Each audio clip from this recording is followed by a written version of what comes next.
the recording.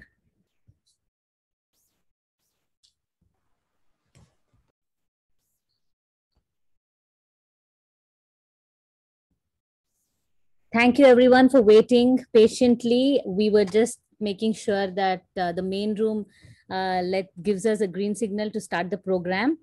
Now that we are all here, we are very excited to start the program. So good evening once again to everyone. Welcome to the 2021 Summer Shloka Recital here at Vedanta Vidyapeetham. We have gathered here in this Lotus breakout room to listen to individual recitals of the students of the Vedanta Vidyapeetham.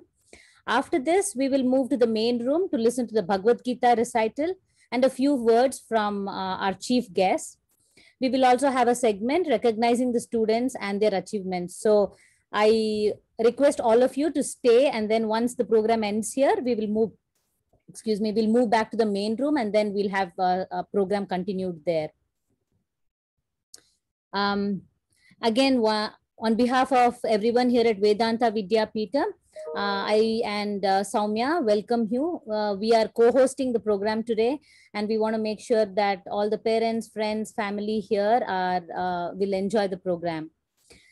Today in the recital, kids are going to recite Prarthana Shlokas, Shubhashitanis, Ashtakams, Vishnu Sahasranamam, and Aditya Hrudayam. So we have students performing from the basics to all the levels that Vidyapeetham teaches here. So first, let's start with the basic shlokas, and we have kids lined up in the same order. We will have Idant today, who starts with the Prarthanas. He is going to recite some Guru shlokas and Vishnu shlokas. Idant, over to you. Gurur Brahma, Gurur Vishnu, Gurur Devo Maheshwarah, Guru Sakshat Param Brahma, Tasmai Sri Gurave Namaha, Jnananandamayam Devam, Nirmalaspatika Krutim, Adharam Sarva Vidyanam, Hayagrivam Apasmahe, Saraswati Namastuphyam, Varade Kamarupini, Vidyarambham Karishyami, Siddhirvavatu me sada. Shuklam Bharadaram Vishnum Shasivarnam Chaturbhujam Prasannavadhanam Dhyayet Sarva Vignopashantaye Namastestu Mahamaye Sri Bhite Surapujite Shankachakra Garahaste Narayane Namostute Annapurne Sadapurne Shankara Pranavallabhe Jnana Vairagya Siddhyartham Diksham Dehi Cha Parvati Gange cha Yamune chaiva Godavari Saraswati Narmade Sindhu Kaveri Jale asmin sannidhim kuru Sarva Mangala Mangalye Shive Sarvartha Sadikhe Sharanye Trayambake Gauri Narayani Namostute Vasudeva Sutam Devam Kamsachanura Mardanam Devaki Paramanandam Krishnam Vande Jagat Gurum. Excellent, Idant. Very well recited. Your pronunciations were so good. Thank you so much. Now we will move to Arni, and she is going to recite Vishnu shlokas and Hanuman shlokas. Over to you, Arni. Sarva Mangala Mangalye Shive Sarvartha Sadike Sharanye Trayambake Gauri Narayani Namostute Vasudeva Sutam Devam Kamsachanu Ramardanam Devaki Paramanandam Krishnam Vande Jagatgurum Vishnum Jishnum Mahavishnum Prabha Vishnum Maheshwaram Aneka Rupa Daityantam Namami Purushottamam Vanamali Gadishangi Shanki Chakri Chanandaki Shima Narayano Vishnur Vasudevo Birakshatu शान्ताकारं भुजगशयनं पद्मनाभं सुरेशं विश्वाधारं गगनसदृशं मेघवर्णं शुभाङ्गं लक्ष्मीकान्तं कमलनयनं योगिभिर्ध्यानगम्यं वन्दे विष्णुं भवभयहरं सर्वलोकैकनाथम् करारविन्देन पदारविन्दं मुखारविन्दे विनिवेशयन्तं वटस्य पत्रस्य पुटेशयानं बालं मुकुन्दं मनसा स्मरामि रामाय रामभद्राय रामचन्द्राय वेदसे रघुनाथाय नाथाय सीताय पतये नमः श्रीराम राम रामेति रमे रामे मनोरमे सहस्रनाम तत्तुल्यं रामनाम वरानने अंजनानन्दनं वीरं जानकी शोकनाशनं कपीशं मक्षहन्तारं वन्दे लङ्काभयङ्करम् बुद्धिर्बलं यशोधैर्यं निर्भयत्वम् अरोगताम् अजाड्यं वाक्पटुत्वं च हनुमत् स्मरणात् भवेत् आञ्जनेयमतिपाटलाननं काञ्चनाद्रिकमनीयविग्रहं पारिजाततरुमूलवासिनं भावयामि पवमाननन्दनं यत्र यत्र रघुनाथकीर्तनं तत्र तत्र कृतमस्तकाञ्जलिं बाष्पवारि परिपूर्णलोचनं मारुतिं नमत राक्षसान्तकम्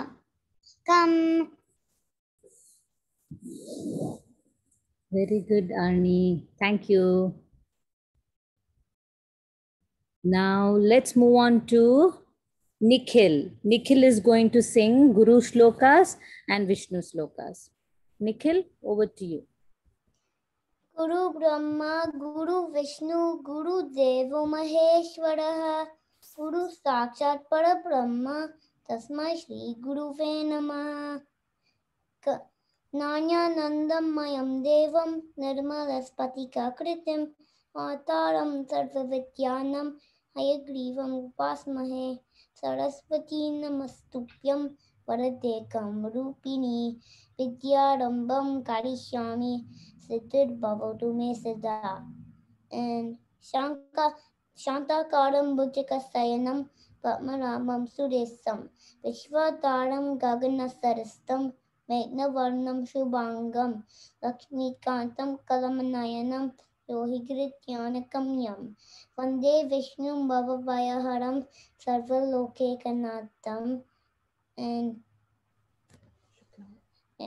Shuklam Bharadaram Vishnum Shahivarnam Chaturbhujam Prasannavarnam Jaya Sarva Vigno Prashantaye Namaste Mahamaya Shri Pite Surapogite Shankar Chakrakita Haste Mahalakshmi Namostute Arnapurne Sadapurne Shankara Pranavallabe Jnanavanya Siddhyatam Diksham Dehi cha Parvati Gange cha Yamune chaiva Godavari Saraswati Narmade Sindhu Kaveri Jale Hasman Samhidam Kuru Sarva Mangal Mangalye Shive Sarvat Sadke Sharanye Triyampake Gauri Narayani Namutude Vasudeva Sutam Devam Kamsakshanurumatranam Devaki Paramanandam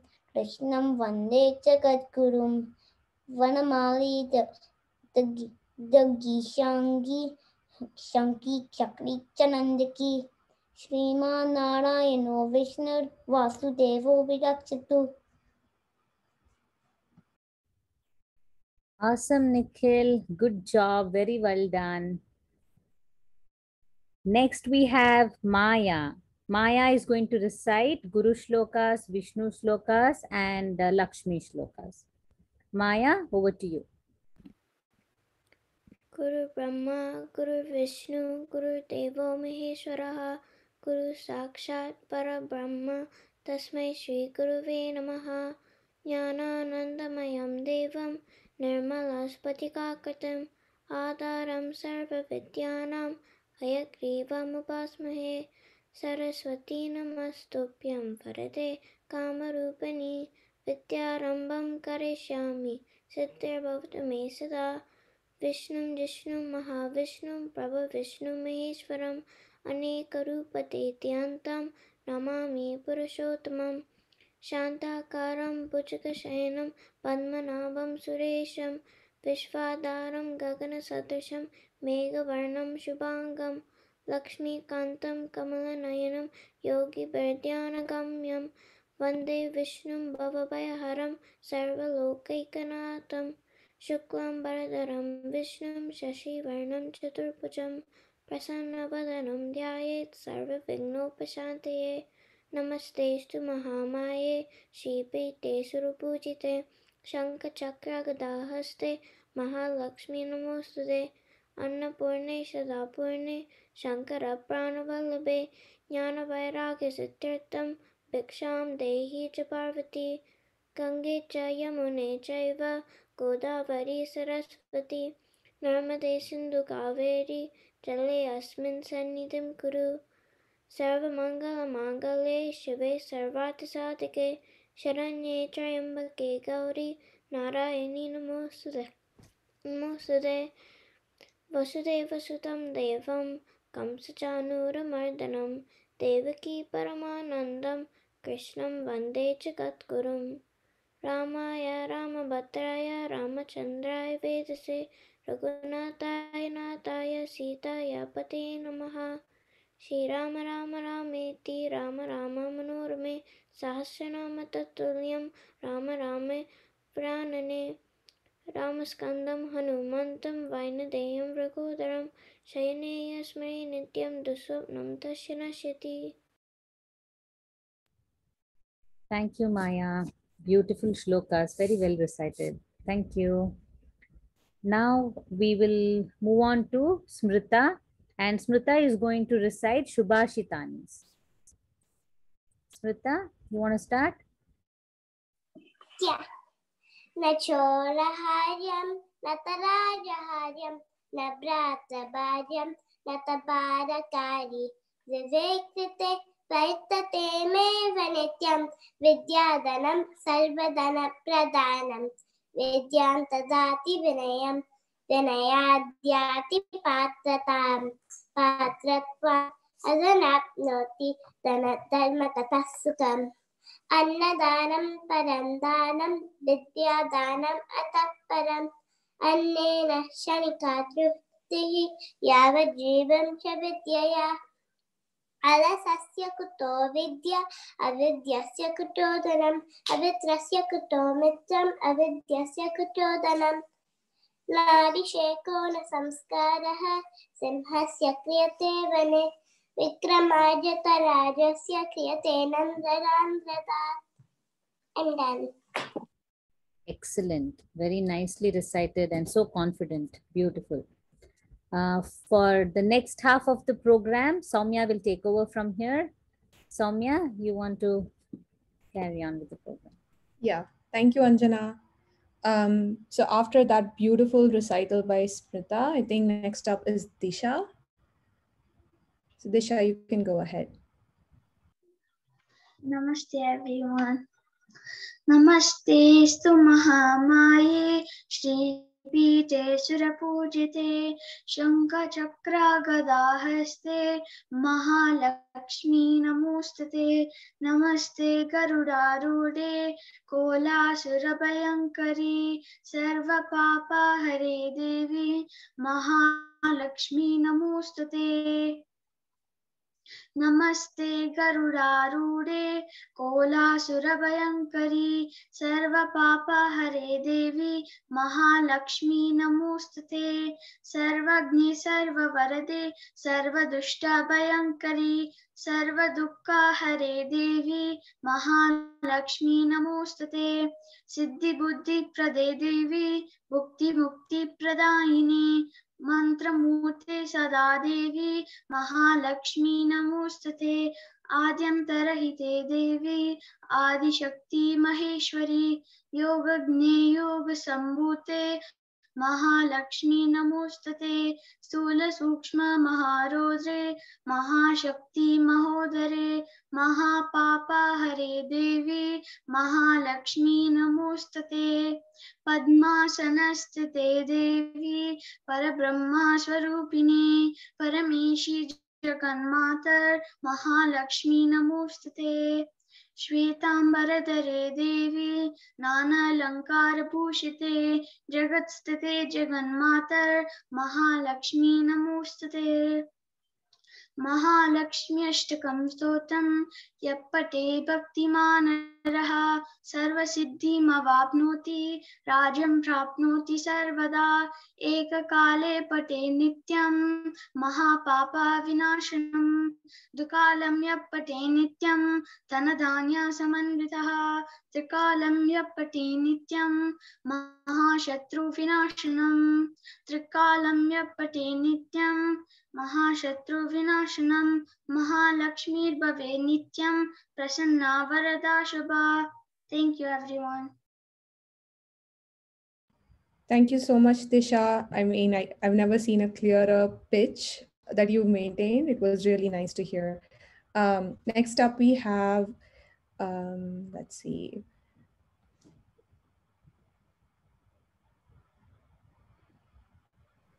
Gautam. Gautam, I think you're up next with Ashtakams.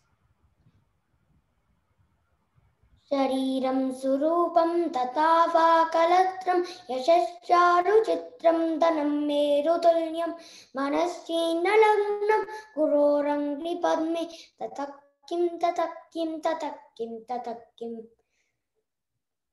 कलत्रं धनं पुत्रपौत्रादि सर्वं गृहं बान्धवा सर्वमेतत्तिरातं मनश्चेन्नलग्नं गुरोरङ्घ्रिपद्मे ततः किं ततः किं ततः किं ततः किं षडङ्गादिवेदो मुखे शास्त्रविद्या कवित्वादिगद्यं सुगद्यं करोति मनश्चेन्नलग्नं गुरोरङ्घ्रिपद्मे ततः किं ततः किं ततः किं ततः किं विदेशेषु मान्य स्वदेशेषु धन्य सदाचारवित्तेषु मत्तो न चान्य मनश्चेन्नलग्नं गुरोरङ्घ्रिपद्मे ततः किं ततः किं ततः किं ततः किं क्षमामण्डले भूपभूपालवृन्दैः सदा सेवितं यस्य पादारविन्दं मनश्चेन्नलग्नं गुरोरङ्घ्रिपद्मे ततः किं ततः किं ततः किं ततः किं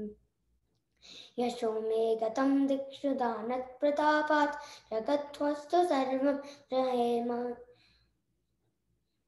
जगद्वस्तु सर्वं करे यत्प्रसादात् मनश्चेन्नलग्नं गुरोरङ्घ्रिपद्मे ततः किं ततः किं ततः किं ततः किं न भोगेन योगेन वा वाजिराजौ न कान्तसुखेनैव वित्तेषु चित्तं मनश्चेन्नलग्नं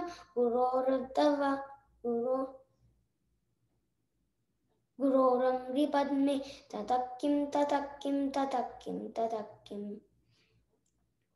अरण्येन वा स्वस्य ज्ञेयेन कार्ये न ते मनो वर्तते मे तुनर्ये मनश्चेन्नलग्नं गुरोरङ्घ्रिपद्मे ततः किं ततः किं ततः किं ततः किम् गुरोरष्टकं यः पठे पुण्यदेहि यतिर्भूपतिर्ब्रह्मचारी च देहि लभेद्वाञ्छितार्थं पदं ब्रह्मसंज्ञं गुरोरुक्तवाक्ये मनो यस्य लग्नं गुरोरुक्तवाक्ये मनो यस्य लग्नं गुरोरुक्तवाक्ये मनो यस्य लग्नं. Thank you. Thank you so much, Gautam. That was a very beautiful recital. Next up, we have Dhriti with Vishnu Sahasranama.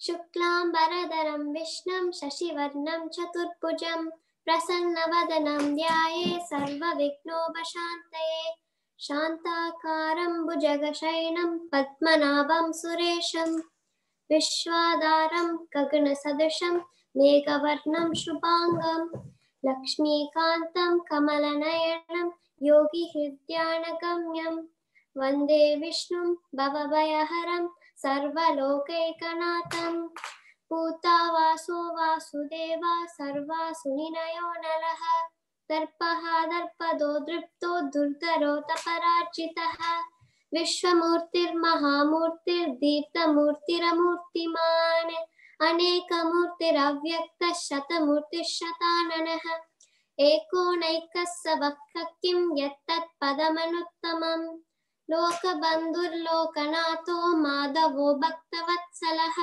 Suvarnavarno Hemango Varangas Chandanangadi Viraha Vishamashunyo Grita Shirashalaschalah Amani Manado Manyo Loka Swami Triloka Krid Sumeda Meda Jodanya Satya Meda Daradaraha Tejo Vrisho Yutitara Sarva Shastrabatambaraha Pragraho Nigraho Vyagro Naika Shringo Gadagrataha Chaturmurtis Chaturbahus Chaturvyuhas Chaturgatihi Chaturatma Chaturbhavas Chaturveda Videkapat Samavarto Nivrittatma Durjayo Duratikramaha Durlabo Durgamo Durgo Duravaso Durariha Subhango Loka Saranga Stutantu Stantu Vartanaha Indra Karma Mahakarma Krita Karma Kritakaha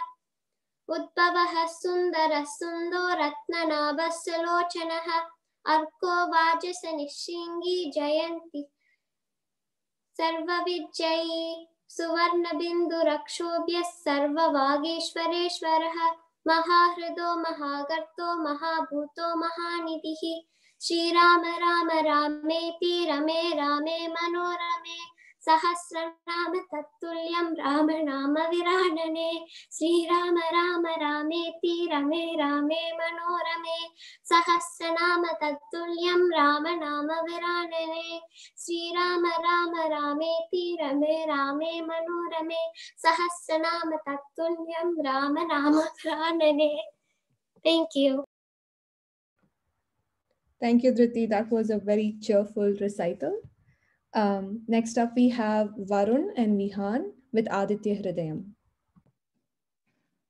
ततो युद्ध परिश्रान्तं समरे चिन्तया स्थितं रावणं चाग्रतो दृष्ट्वा युद्धाय समुपस्थितं दैवतैश्च समागम्य द्रष्टुमभ्यागतो रणम् उपागम्य ब्रवीत् रामम् अगस्त्यो भगवान् ऋषिः राम राम महाबाहो शृणुगर्षं सनातनं येन सर्वा नरीन् वत्स समरे विजयिष्यसि आदित्य हृदयं पुण्यं सर्वशत्रुविनाशनं जयावहं जपे नित्यम् अक्षय्यं परमं शिवं सर्वमङ्गलमाङ्गल्यं सर्वपापप्रणाशनं चिन्ताशोकप्रशमनम् आयुर्वर्धनमुत्तमं रश्मिमन्तं समुद्यन्तं देवासुरनमस्कृतं पूजयश्व विवश्वन्तं भास्करं भुवनेश्वरं सर्वदेवात्मको शेषः तेजस्वी रश्मिभावनः एष देवात् सुरगणान् लोकान् पार्थिवस्त्रिभिः एष ब्रह्मा च विष्णुश्च शिवस्कन्दः प्रजापतिः महेन्द्रो दनदकालो यमः सोमोऽस्य पार्वतिः पितरो वसवः साध्या यस्मिनौ मरुतो मनुः वायुर्वह्नि प्रजा प्राणः ऋतुकर्ता प्रभाकरः आदित्य सविता सूर्य नगः पूषा गभस्तिमान् सुवर्ण सदृशो भानुः हिरण्यरेता दिवाकरः हरिदस्वः सहस्राक्षी सप्त सप्तिर्मरीचिमान् तिमिरोल्मथनः शम्भुः हस्तामार्ताण्ड अंशुमान् हिरण्यगर्भः शिशिरः तपनो भास्करो रविः अग्निगर्भोदिते पुत्रः शङ्खः शिशिरनासनः व्योमनाथस्तमो वेदी विद्यजिस्सामपारगः धनवृष्टिरपां नित्रो विन्द्यवीतिप्लवङ्गमः आतपी मण्डली मृत्युः पिङ्गलः सर्वतापनः कविर्विश्वो महातेज रक्तः सर्वगोद्भवः नक्षत्रग्रहताराणाम् अधिपो विश्वभावनः तेजसामपि तेजस्वी मादसात्मन्नमोऽस्तु ते नमः पूर्वाय गिरये पश्चिमायाद्रये नमः ज्योतिर्गणानां पतये दिनाधिपतये नमः जयाय जयभद्राय हर्यश्वाय नमो नमः नमो नमः सहस्रांशो आदित्याय नमो नमः नमः उग्राय वीराय सारंगाय नमो नमः नमो पद्मप्रभूताय मार्ताण्डाय नमो नमः रमेशानाच्युतेशाय सूर्यायादित्यवज्रसे भास्वते सर्वभक्षाय रौद्राय वपुषे नमः तमोघ्नाय हिमग्नाय शत्रुघ्नाय मितात्मने कृतघ्नाय देवाय ज्योतिषां पतये नमः सप्तचामीखरावाय पश्यने विश्वकर्मणे नमस्तमो विनिघ्नाय विषये लोकसाक्षिणे नाशयत्येष वैभूतं तदेवासृजति प्रभुः पायत्येष तपत्येष वर्षत्येष गभस्तिभिः एष सुप्तेषु जागर्ति भूतेषु परिनिस्थितः एष एवाग्निहोत्रं च फलं चैवाग्निहोत्रिणां वेदाश्च कतवश्चैव क्रतूनां फलमेव च यानि कृत्यानि लोकेषु सर्व एष रविप्रभुः. Thank you. Thank you. I hope you liked it. Oh, I loved it. This was great. I think both of you were in sync, which was amazing to hear. It kind of reminded me of those Carnatic duos, you know, Ranjani, Gayatri, all those people who are very much in sync together. So this was amazing. Thank you so much, Varun and Vihan. Thank you. The last person, last but not the least, but obviously saving the best, I guess, is a shloka recited by the shloka. So hi Shloka, you're up next. And Shloka will also be reciting the Aditya Hridayam. Yes.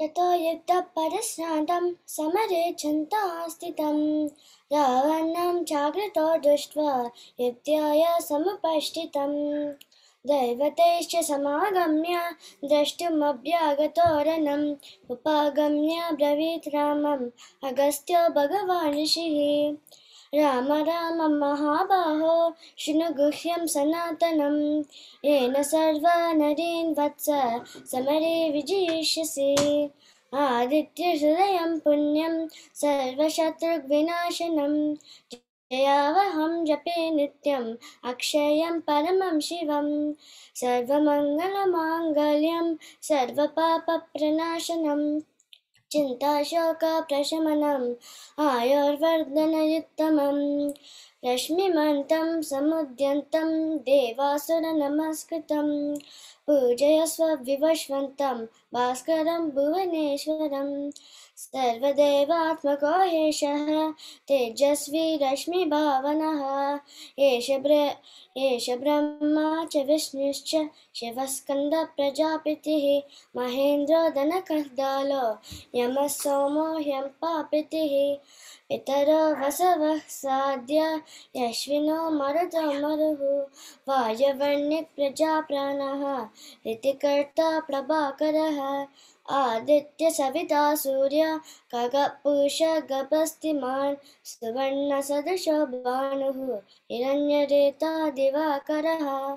Thank you. Thank you so much, Shloka. I think with this, all of us in our group have finished reciting our shlokas. I think everybody's done a great job. And, you know, I know when I was your age, I probably couldn't recite even half as much as you guys are doing. So I have immense respect and appreciation for every single person here who's worked hard, practiced to make sure that you're delivering the shlokas really well. And I hope that you're also benefiting a lot from reciting these shlokas. They're supposed to bring about good vibration whenever they're being recited in the room, and that positive energy is going to impact every single person who's in this meeting. Anjana, do you have anything else to add? No, I think it was such a pleasure to listen to all the kids. They did awesome.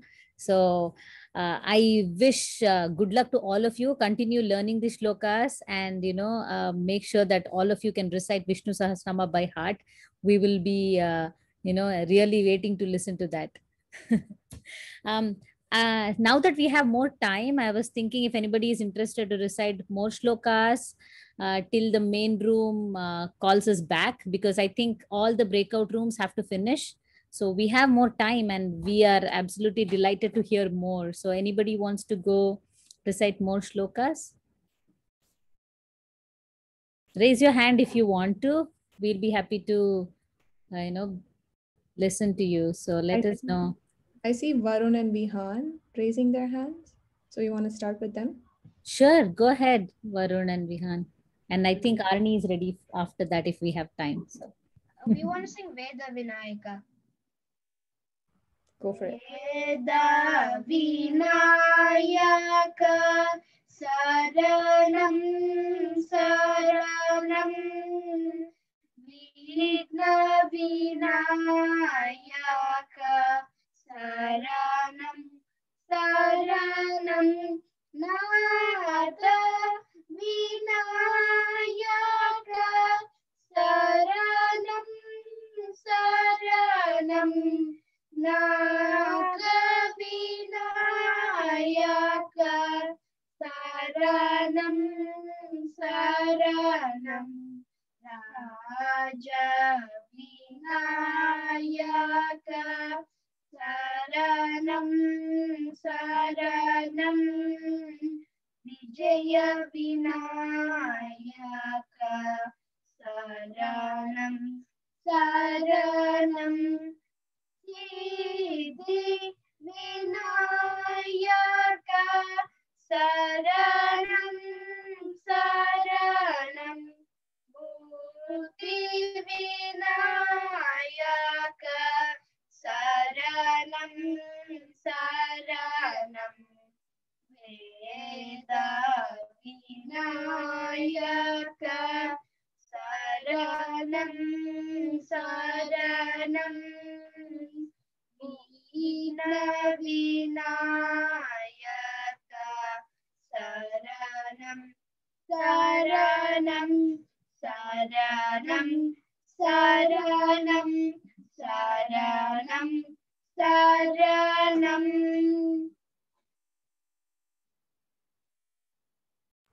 That was beautiful. Thank you, both of you. This was a musical treat. And I think, Vinayaka is also a great god. And I don't think we covered his shloka. So this was great to sort of round the whole recital.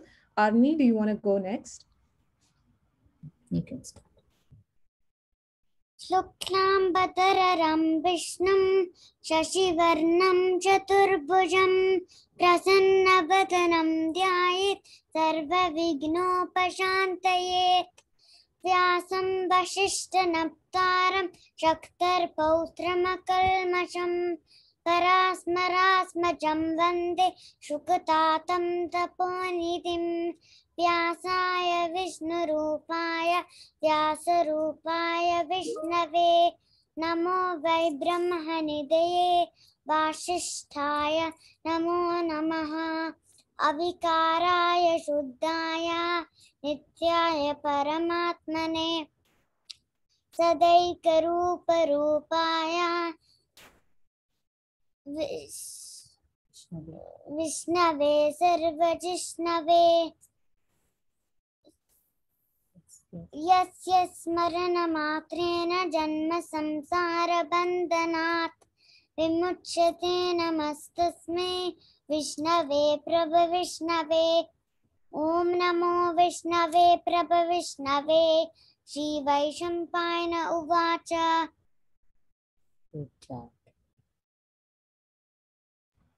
That's great. I like how you split Vaishampayana Uvacha, like the way, they say it when we speak Sanskrit. I didn't take Sanskrit lessons, but I know a little bit of Sanskrit. So I love how you were breaking out the words in the correct format. Thank you so much, Arnie. Um, I think anybody else? I want to make sure I've given. Anybody else wants to go next? Awesome. Great. Anjana, I'm going to put you on the spot here. Do you know any shlokas? Sounds like you do. I know all the things that my daughters know. That's great. Yeah, one of the good things about Nikhil learning shlokas is I'm also learning shlokas with him. That's Yeah, it's a added benefit. yeah, and some of the things which we have always heard but never tried to learn, I think that's one good way that we are also learning. Yeah, growing up in India, you always hear the shlokas running in the background in your house. You're still going about doing your daily activities, studying and whatnot. Never really had the impetus to sit down and learn shlokas. So I'm glad that our kids here have the opportunity to learn and then perform. So it's a great show of skill, and I think improves the memory a lot. If nothing more, that's also like a huge added benefit. True. Yeah, I absolutely love that for that sake. It keeps them active and then it's a skill for life. Yeah, So, absolutely. yeah. Anyone here? Sorry, go for it. Can I sing any Carnatic songs? Definitely. Yes. We love it. Yes, go for it. முத்தை தருபத்தி திருநகையத்தி கிரிதத்தி சரவண முத்தி குறவித்து குருபரையன போதும் முத்தை தருபத்தி திருநகையத்தி கிரிதத்தி சரவண முத்தி குறவித்து குருபரையன போதும் முக்கட்பருமர்க்கு சுரதேன் முற்பட்டர் கற்பித்திருவரும் முப்பத்துவர்க்கு தமரரும் அடிப்பேன முக்கட்பருமர்க்கு சுருதியின் முற்பட்டர் கற்பித்திருவரும் முப்பத்துவர்க்கு தமரரும் அடிப்பேன பத்து தலை தத்த கணிதோடு ஒற்றை கிரிமத்தை பொறுதொரு பட்ட பகிழ்வத்த திகிரியில் இரவாக பத்து தலை தத்த கணிதோடு ஒற்றை கிரிமத்தை பொறுதொரு பட்ட பகல்வத்த தீரியில் இரவாக பத்தற்கிரதத்தை கடவிய பச்சை புயல் மச்ச தவு பொருள் பட்சத்துரட்சி தொழுவதும் ஒரு நாளே பத்தற்கிரதத்தை கடவிய பச்சை புயல் மச்ச தவு பொருள் பட்சத்துரட்சி தருவதும் ஒரு நாளே தித்தித்தை ஒத்த பரிபுர நெத்தப்பன வைத்து பைரவித்து கொண்டடிக்க கொழுதாடு தித்தித்தை ஒத்த பரிபுர நெத்தப்பன வைத்து பைரவித்து கொண்டடிக்க கொழுதாடு திக்குப்பரி எட்ட பைரவ தொக்கு தொகு சித்திர பௌரிக்கு திரிகடக என போத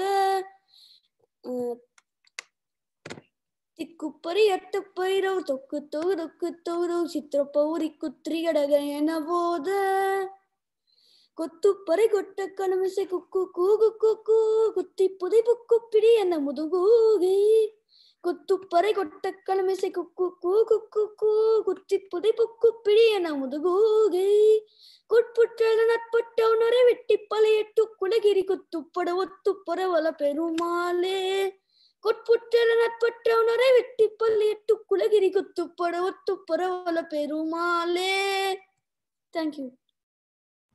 Awesome. I don't even know what to say. I'm speechless. Yeah, so beautiful. Yeah. Flawless even. Yeah. I mean, I'm going to come off as a little bit ignorant here, maybe, and someone can correct me. This is Kartikeya Shloka, right? Like Murugan Perumal Shloka or Patu? This is, yeah, Murugan Patu. Okay. Awesome. It's even the stalwarts have a hard time attempting it. So great job, Vedant. Shloka, yes, you had something to say? I would also like to sing another song. Go for it. It's about a Ganesha song.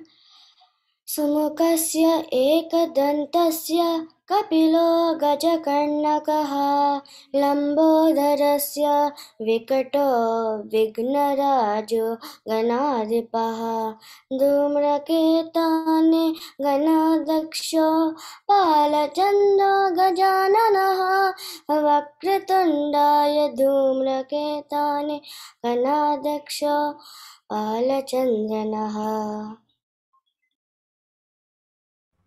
Beautiful. Thank you so much, Loka. Yeah, when I was growing up, you know, Ganesha was my favorite god because he's one very versatile god, right? Like he can play music. You can see vigrahas of Ganesha doing anything, reading a book or just lounging. And they make, you know, he's such a versatile god that I've always had a deep admiration and reverence for him. And anybody else wants to go next? Yeah, we love how voluntary you are on, and showcasing your skill. This is a great opportunity. Anyone else wants to go? We would love to hear. Okay, I think we got a note saying we can go back to the main room. So yeah, I request all of you to go to the main room so that, you know, we can continue. There is Bhagavad Gita and other programs, as I mentioned. See you there. Thank you, everyone. So much. Everybody did a great job. Thank you. Thank you.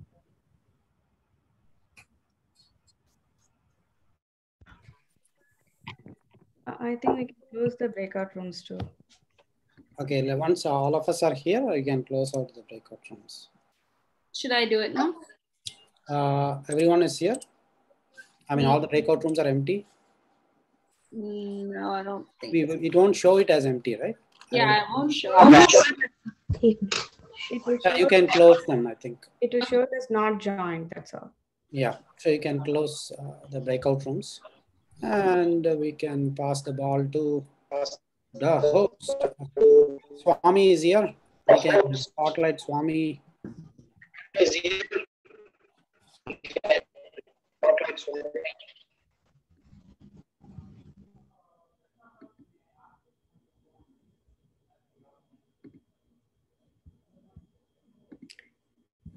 You have to be unmuted. Oh, okay. Okay.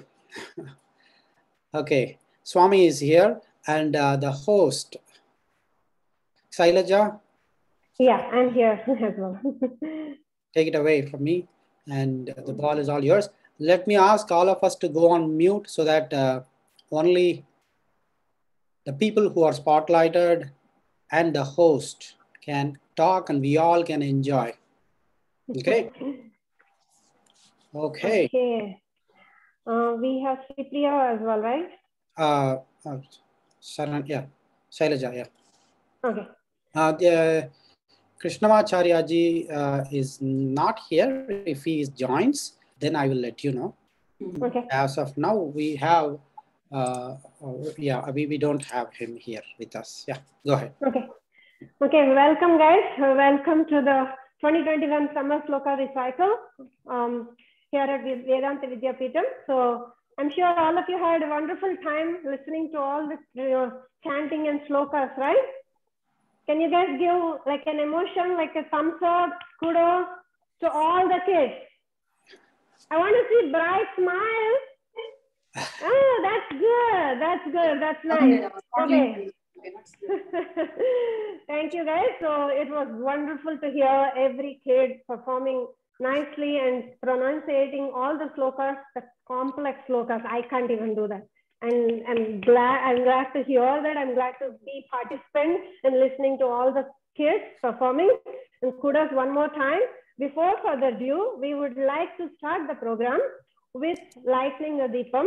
Let's all say, don't unmute yourself. I'm going to say things, and then Sripriya Vijay Kumari is going to light the lamp to start the program. So, Shubham Karoti Kalyanam, Arogyam Dhanasampadaha, Shatru Buddhi Vinashaya, Deepam Jyotir Namostute. As they say, light symbolizes prosperity and hope, and it removes the forces of darkness and gives us the prosperity and new direction in life. Now, Sripriya Vijay Kumar is going to light the lamp, and followed by Archita Vijay Kumar is going to sing a song for us.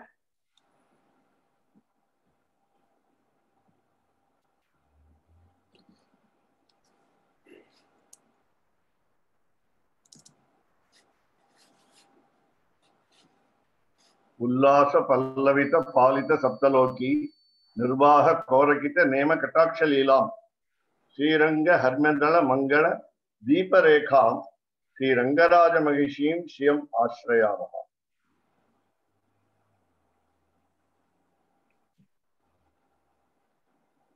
Archita, unmute. Yeah. Yes. Can I sing now? Yeah, go ahead. Yeah, thank you.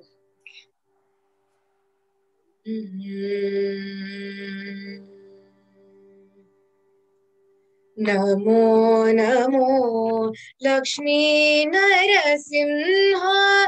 Namo Namo Sugriva Narasimha. Namo Namo Lakshmi Narasimha. Namo Namo Sugriva Narasimha. Namo Namo Lakshmi Narasimha. Namo Namo Sugriva Narasimha. Namo Namo Lakshmi Narasimha.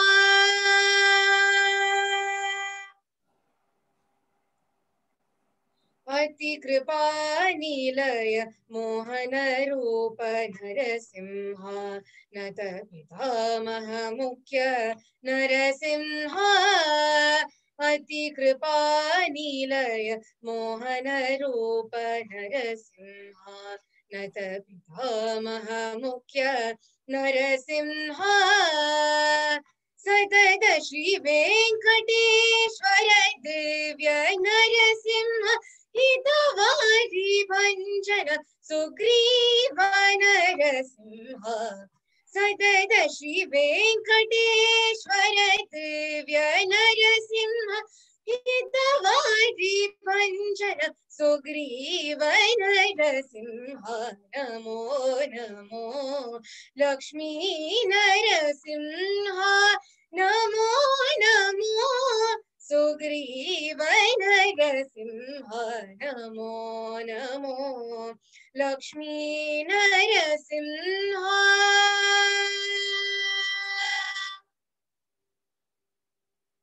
Yeah, thank you. That's wonderful, Archita. Thank you for the melodious song. Now we will move on to the next segment. The next segment is Bhagavad Gita. I think Bhagavad Gita is almost everyone knows as a Gita, right? So Gita is nothing but a narration between the dialogue between the Krishna and Pandavas, Arjuna, right? So we are going to listen to the verses of chapter 15 of Gita. So Shreya, Sanjana, Anjali, Ananya, Harshita, and Nitya are going to recite few verses from chapter 15. Now I will welcome all the kids of Bhagavad Gita class to recite chapter 15 verses. Let me spotlight everybody. Till then, can you guys hold on?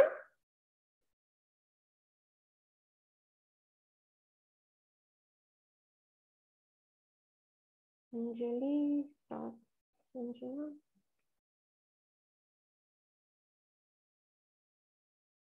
Sorry, we have to. What? I think we have one more. I'm going to remove myself.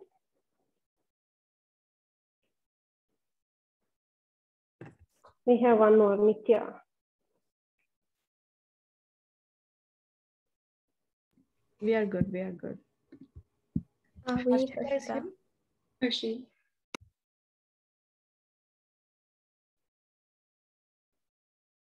We need to add Harshita, or maybe she is in Namagiri's name. We need to add her, Shailu. Okay, Namagiri, okay. I'm searching by Arshita. We can get started as she's being added. Yeah, okay. She is Namagiri's name. Oh, she is here. She is here. Oh, not here. Yeah, you already did the right thing. Yeah. Go ahead, Kiddos. Shri Bhagavacha Udvamulamadasaakam Asvattam Prahuravyayam Chandamsi Yasya Parnani Yastam Veda Savedavita Adaschodvam Prashrita Tasya Saka Gunapravritta Vishaya Pravala Adashamulani Anushantadani Karmanubandini Manushaloke न रूपमस्येह ततोपलभ्यते नान्तो न चादिर्न च सम्प्रतिष्ठा अश्वत्थमेनं सुविरूढमूलम् असङ्गशस्त्रेण धृतेन चित्वा ततः पदं तत्परिमार्गितव्यं यस्मिन् गता न निवर्तन्ति भूयः तमेव चाद्यं पुरुषं प्रपद्ये यथा प्रवृत्ते प्रसता पुराणे निर्माणमोहाजितसङ्कदोषा अध्यात्मनित्या विनिवृत्तकामाः द्वन्द्वैर्विमुक्ता सुखदुःखसज्ञैर्गच्छन्त्यमुदा पदमव्ययं तत् न तद्भासयते सूर्यो न शशाङ्को न पावकः यत्कत्वा न निवर्तन्ते तद्धाम परमं मम।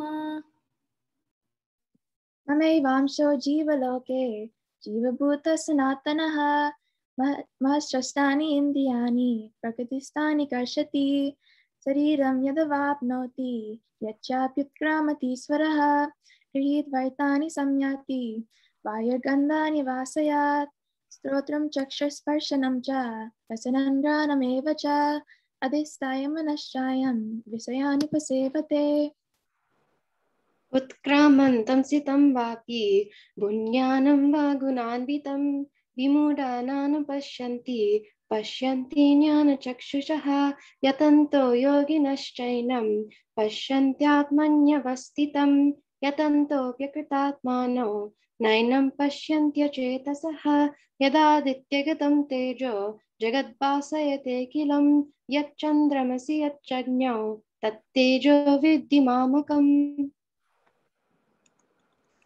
कामाविश्य च भूतानि तारयामहमोजसा पुष्णामि चौषधी सर्वाः सोमो भूत्वा रसात्मकः अहं वैश्वानरो भूत्वा प्राणिनां देहमाश्रितः प्राणपानसमायुक्तः पचामन्नं चतुर्विधं सर्वस्य चाहं हृदि सन्निविष्टो मत्तस्मृतिर्ज्ञानमपोहनं च वेदैश्च सर्वैरहं वेदवेद्यो वेदान्तकृद्वेदविदेव चाहं त्वाविमौ पुरुषौ लोके चरक्षाक्षर एव च चरः सर्वाणि भूतानि कूटस्थोऽक्षर उच्यते उत्तमः पुरुषस्त्वन्यः परमात्मेयुदाहृतः यो लोकत्रयमाविश्य बिभर्तव्यय ईश्वरः यस्माक्षरमतीतोऽहम् अक्षरादपि चोत्तमः अतोऽस्मि लोके वेदे च प्रतितः पुरुषोत्तमः यो मामेवमसम्मूढो जानाति पुरुषोत्तमं स सर्वविद् भजति मां सर्वभावेन भारत इति गुह्यतमं शास्त्रम् इदमुक्तं मया नघ एतद् बुद्ध्वा बुद्धिमान् स्यात् कृतकृत्यश्च Bharata.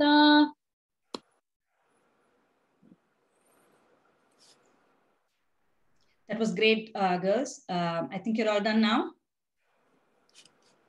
Thank you for reciting. And namaskaram, everyone. My name is Maitreyi. I'm a co-host for this evening. And now we are going to hear about our chief guest before we hear him speak. So here are a few lines about our chief guest today, Dr. R. Tirunarayanan Swami. We have here with us today Shastra Chudamani Dr. R. Tirunarayanan Swami. It gives me a great pleasure in introducing Dr. Tirunarayanan Swami. With over 43 years of experience in teaching Sanskrit, Dr. R. Tirunarayanan, a recipient of Shastra Chudamani Award from the Government of India, has been our chief advisor and a well-wisher of Vedanta Vidyapeetham. He is well known for his English lectures, Tamil and Sanskrit lectures in many universities in India and US on profound topics like Tirupavai, Purvacharya Stotras like Stotra Ratnam, Chatushloki of Sri Yamunacharya, Sri Gunaratna Kosha of Parashara Bhattar, Sudarsana Shatakam of Kura Narayana Jiyar, etc. He also conducts Sanskrit classes through webinars, Skype, Vonage Phone, and Google Hangouts. In Vedanta Vidyapeetham, Dr. Tirunarayanan Swami has been providing continuous Sanskrit guidance on scripts and meaning of shlokas. We now welcome Swamin to share a few words with us.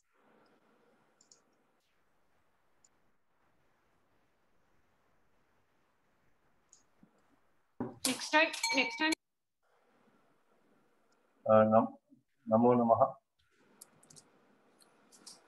Shall I begin? Swami, yes. Thanks to Maitreyi for introduction. Maitreyi Raghunathan. I would like to start with a prayer before I say you something. I shall be brutally brief.